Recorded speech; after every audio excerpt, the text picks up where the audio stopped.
Hello everyone, welcome to your English class.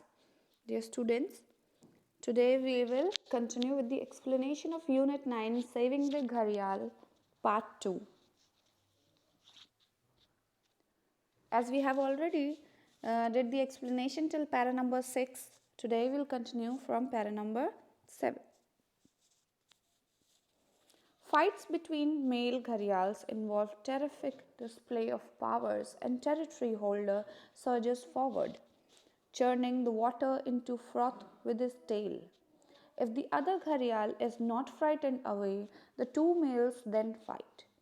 Their slender snout clash like swords in the air, though they seem too fragile for such violent action. Indeed, you can often hear the crack of a tooth or bone hitting bone.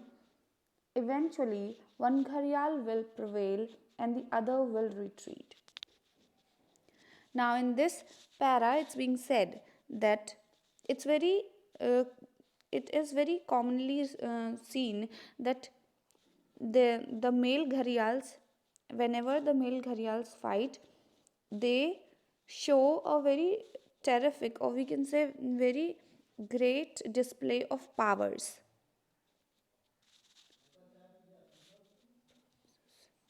Now here the word prowess is given. What is the meaning of prowess? Great skill at doing something. They show very their skills of fighting. The territory holder surges forward. Surges means moves forward with great power and speed. The person in whose territory, or we can say the gharial in whose territory the other gharial is entering and having fight, that one will move forward with great speed, churning the water into froth with his tail. But if the other gharial does not frighten away with the churning of the water, then the two males will definitely fight. Their cylindrical snouts clash like swords in the air, though they seem to be fragile. Fragile means easily broken or damaged. They seem that they will broke easily, but but the alligators, or you can say the gharials, fight with each other with those snouts very violently, and one can hear the crack of a tooth or bone hitting bone. And in these kind of fights, eventually one gharial prevails means wins over the opponent. One wins and the other loses, as same as the human fight. When a person fights with the other, one wins and the other loses. Para number 8. After the males complete this stage, it is the female who go to war, battling over the best nest sites. Once the fights are over, a mother gharial makes a nest hole, 40 or 50 centimeter deep, with her hind feet, into which she lays about 50 large eggs. She then covers the nest, tossing sand over the area to hide her tracks from predators such as hyenas, jackals, and mongooses before returning to the river to keep watch from a distance. Now, in this para, it's being said that after the males fight, it is the females who fight over the best nest site, so that they could build their nest over there. When the female gharial wins, she makes the hole for her nest, which is 40 to 50 centimeter deep. Then she lays around 50 big eggs in it and covers it with the sand and goes back to the sea, so that she could keep an eye on her nest from the distance. And she does this in order to save her nest and eggs from hyenas, jackals, and mongooses. Para number 9. Many crocodilians are attentive parents, but little was known about how gharials care for their young until I observed are captive breeding population. One day I noticed a mother begin to dig up her nest. As I got closer, I could hear her babies calling from beneath the sand, just as other young crocodiles do.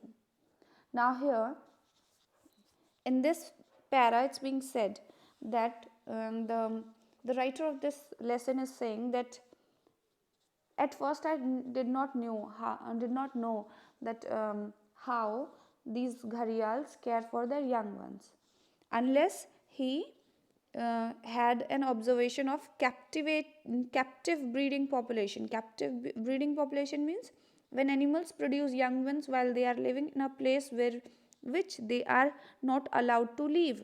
This ensures that the young one survives into adulthood. When he observed his captivative breeding population, that day he noticed that Mother Gharial started digging her nest, and as he got closer to her, he could hear the babies calling out as the young crocodiles usually do. It can take mother crocodile hours to help their babies reach the water, as they cannot see exactly where the youngsters are. As we know that they cover the nest with sand and they don't know exactly where the crocodiles are, so it takes them hours to help their babies go to reach the water. They often mistake rocks, eggshells, clods of dirt, and even baby turtles for their young ones and will tenderly carry them to the river. Here it's being said that crocodiles do not know, are not able to recognize what the where their babies are, so they usually do mistakes and carry eggshells, rocks, and even the clods of dirt and even the baby turtles tenderly and carry them to the river. This female dug with her front feet until she flipped out a baby, which landed by her hind feet. She excavated the rest of the nest and then turned around and slid into the river. Her 36 babies followed, rather like ducklings. Now, here in para number 10, it's being said that female Gharial was the female Gharial whom the writer was watching. She dug until she flipped out a baby from her nest, and then she excavated the rest of the nest also. Dug, dug the ground. Excavated means dug the ground and found things. Excavate means she dug the ground, and after finding out her 36 babies, she turned around and slided into the river, and her 36 babies followed her like ducklings. Alerted by all the activity, the male stayed nearby. When he swam close, the babies climbed onto his head, transforming him from an aggressive fighter into a devoted parent. Both adults then guarded the youngsters in the wild. Their behavior is no doubt similar. Now, here in the 11th para, it's being said, as the female Gharial do all this activity, in the meantime the male Gharial stays nearby and he keeps himself very alert at that time. He swam close towards the baby, and the babies climbed on his head, transforming him from an aggressive fighter into a devoted parent. The image of that uh, Gharial over whom the baby Gharials have gathered turns his aggressiveness into a devoted parent. Devoted means a person who is very loving and caring. As we know that Gharials are very aggressive, but the scene when the baby Gharials climb over him on his head It shows that the Gharials convert into very loving and caring parents. Both adults then guard their youngsters in the wild, but their behavior is no doubt the similar. They remain that much aggressive. See how the baby Gharials have climbed up on their father's head. You can see that. Up to 100 years ago, the Gharial's buzz not resonated along the deep rivers of the northern Indian subcontinent. Resonated means went far and produced echoes. Now, here it's being said that the Gharial snort echoes until they are 100 years in the northern Indian subcontinents. Not for the Gharial, the still water of ponds or lakes where others crocodile thrive. This is a river dweller that eats only fish. Unfortunately, this choice of habitat and diet has been the Gharial's downfall. Its rivers are being dammed, which means the groups of Gharials are separated from each other and they are forced to live in rapidly shrinking habitats. After the last ice age, the Gharials staked out about 2000 square kilometers of river spanning from Pakistan.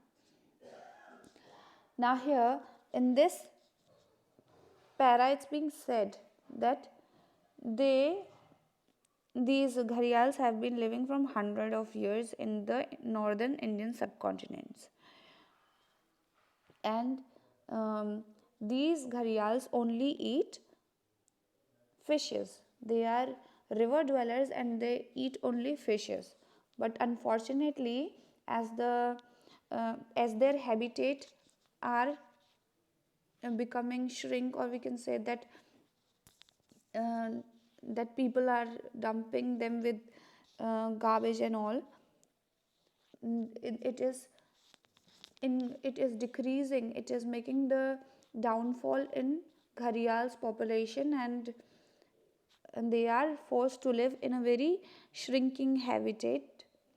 After the last ice age, it's being said here that after the last ice age, which was about 11,000 years ago, during this time, sheets of ice covered large parts of the earth. Crocodiles survived the extreme cold by swimming to warmer places that were close to the equator. They adapted to the new climate after the ice age, and when the melting ice led to flooding and the creation of new land masses, the crocodiles were able to find suitable habitats. And then they started to live in about 20,000 square kilometers of rivers spanning from Pakistan to Myanmar. They came from there to Myanmar. Its domain is a mere 200 kilometers and gradually decreasing. Domain means the area occupied. The main area occupied is 200 square kilometers and it is gradually decreasing. Sorry. That's all for today, dear students. We'll continue with the explanation in our next video. Thank you and have a good day.